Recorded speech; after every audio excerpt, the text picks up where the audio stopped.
विनाअनुदानित शाळांच्या शिक्षकांनी मोर्चा काढलेला आहे. शिक्षकांचे अनेक प्रश्न प्रलंबित आहेत काही दिवसांमध्ये. आज विना अनुदानित शिक्षकांचा आंदोलन चालू आहे. त्याचबरोबर गिरणी कामगारांचा सुद्धा एक आंदोलन आणि मोर्चा आहे. आणि ही दोन्ही आंदोलनं ज्या घटकांचे आहेत, एक गिरणी कामगार जो या मुंबईतला खरा श्रमिक आहे, ज्यांच्यामुळे ही मुंबई आपल्याला मिळाली, किंवा चले जावच्या आंदोलनामध्ये गिरणी कामगार गांधीजींच्या बरोबर उभा राहिला इथे. आज तो गिरणी कामगार बेवारस आणि बेघर आहे, निराधार आहे. आज गिरणी कामगारांचा मोर्चा निघेल आणि त्या आंदोलनामध्ये शिवसेना पक्षप्रमुख उद्धव ठाकरे हे उपस्थित राहणार आहेत. कारण गिरणी कामगार हा महाराष्ट्रासाठी, मुंबईसाठी अत्यंत संवेदनशील विषय आहे. इतक्या वर्षानंतर सुद्धा 50 वर्ष होत आली तरीही गिरणी कामगारांचं जे आंदोलन सुरू झालं होतं, संप आणि आंदोलन, ते आजही संपलेलं नाही. सरकारं आली आणि सरकारे गेली. गिरणी कामगारांना घरं देण्याच्या नावाखाली त्यांना कुठे टाकतायत? वांगणी. वांगणी कुठे आहे माहिती आहे ते विचारा आमच्या मुख्यमंत्र्यांना आणि उपमुख्यमंत्र्यांना.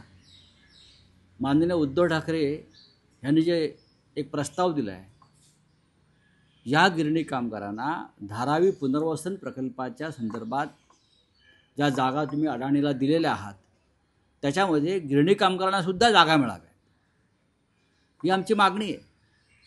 मुंबईतल्या शिल्लक गिरणी कामगारांना किंवा त्यांच्या कुटुंबियांना मुंबईतच आपण प्रस्थापित केलं पाहिजे. विस्थापित नाही करायचं, प्रस्थापित केलं पाहिजे. तसं नसेल तरी मुंबईतले सगळे मोठे मोठे भूखंड आपण अडाणीला का देतो आहे? धारावी संदर्भात त्यांना आपण TDR दिलेला आहे. धारावीचा इतका मोठा भूखंड दिलेला आहे. याशिवाय मदर डेअरीपासून दैसर मुलुंडचे टोल नाके, डंबी ग्राउंड, मिठागृह असे अनेक भूखंड त्यांना दिल्यावर हे कोणत्या धनदांडग्यांसाठी आहेत? मुंबईचा गिरणी कामगार हा इकडला भूमिपुत्र आहे, मराठी माणूस आहे. आमची मागणी कायम राहील की ह्यांना मुंबईच्या बाहेर न टाकता यांना धारावी पुनर्वसन प्रकल्पात सामावून घेतलं पाहिजे, मुंबईतच किंवा मुंबई उपनगरामध्ये. आणि यासाठी जर हा मोर्चा असेल तर हा मराठी माणसांचा आवाज आहे. शिवसेना पक्षप्रमुख उद्धव ठाकरे या मोर्चाला शेवटी उपस्थित राहतील. जी सभा होणार आहे तिकडे ते मार्गदर्शन करतील. शिक्षकांचा प्रश्न तर आहेच. हे सरकार नक्की कोणते प्रश्न सोडवत आहे? गिरणी कामगारांचा प्रश्न सुटलेला नाही, सुटत नाही. शिक्षकांचे प्रश्न सुटत नाहीत. प्रत्येकाला आश्वासनं आणि तोंडाला पानं पुसली जात आहेत. मग सरकारने गेल्या काही काळामध्ये नक्की कोणते प्रश्न सोडवले? ठेकेदारांचे, आमदारांचे 50-50 कोटीचे. हिंदी सक्ती केली, मराठी माणसाचे प्रश्न तुम्ही वाढवलेत, चिंता वाढवलीत. मग सरकार करतंय काय? हा एक गंभीर प्रश्न या राज्यापुढे उपस्थित झालेला आहे.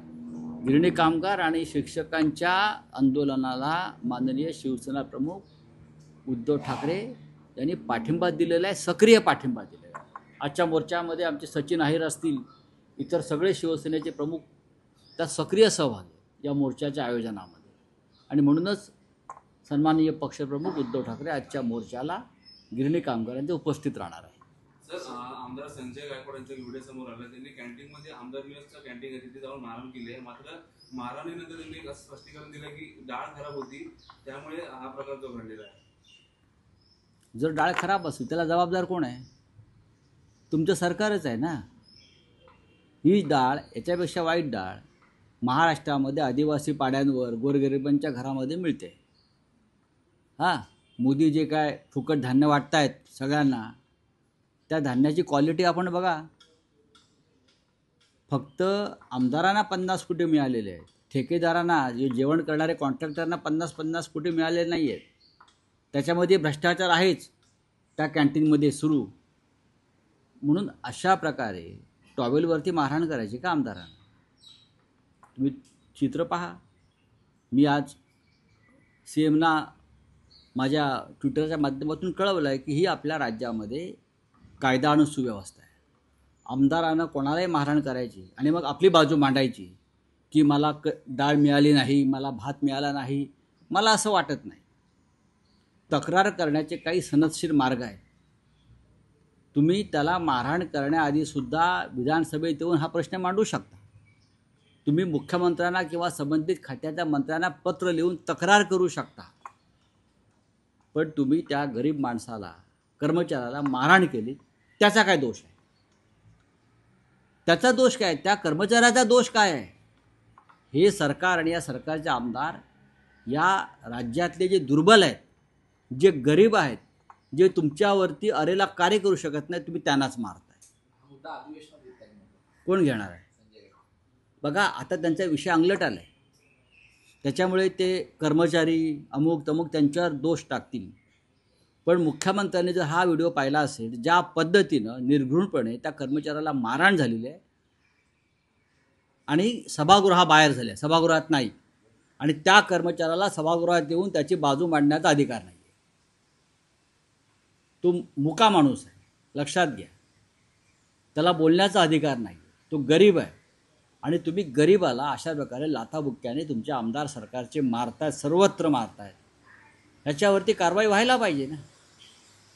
सर, राहुल गांधी आज बिहार इलेक्शन बिहार में जा रहे हैं. भारत बिहार बंद आंदोलन में कि वोटर लिस्ट में जो गड़बड़ी हुई तो उसको लेकर सुनवाई नहीं हो रही. डेफिनेटली वोटर लिस्ट की गड़बड़ी के बारे में राहुल गांधी बार बार आवाज़ उठा रहे हैं. बिहार में जो चल रहा है, वोटर लिस्ट में नाम आने के लिए जिस प्रकार के बहुत ही खतरनाक नियम डाल दिए हैं चुनाव आयोग ने, उसका मतलब क्या है?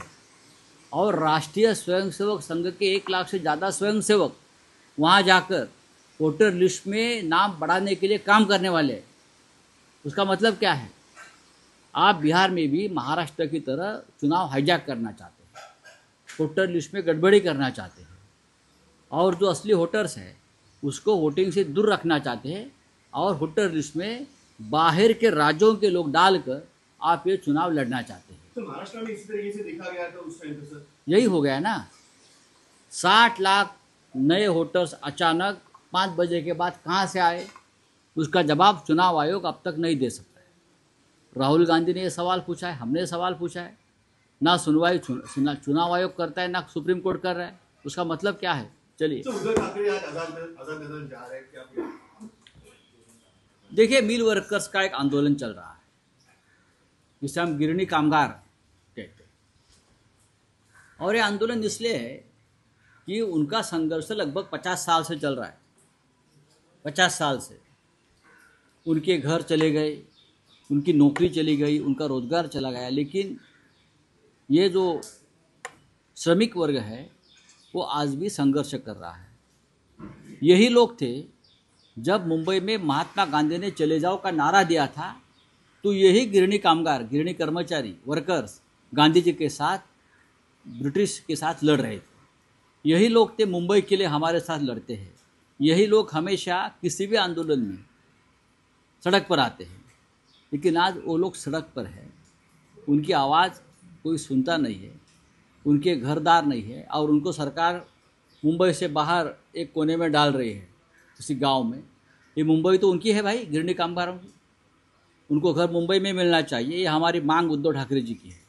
ये धारावी का जो विकास का बात करते हैं ना, आधी मुंबई अपने अडाने को दी है, तो क्या आप 15,000 जो हमारे मिल वर्कर है उनको घर नहीं दे सकते? उसमें दे दो ना. ये हमारी मांग रहेगी, हम आंदोलन करेंगे उसके लिए. सर, ट्रम्प ने 200% ज्यादा टैरिफ लगाने का टेक का धमकी दिया है. फार्मास्यूटिकल कंपनी है, उनको बहुत बड़ा टेरर हो चुका है इस चीज को लेकर. किस तरीके से देखते हो सर? मैं नहीं देखता हूँ, मोदी जी ने देखना चाहिए. मराठी प्रश्न आहेत. एक झाले ना. दुबेचा प्रश्न आहे, झाला का? नाही सर. नाही, दुबेवर संपादकीय मग बोललो ना काल. बोला, संपादकीय झालं.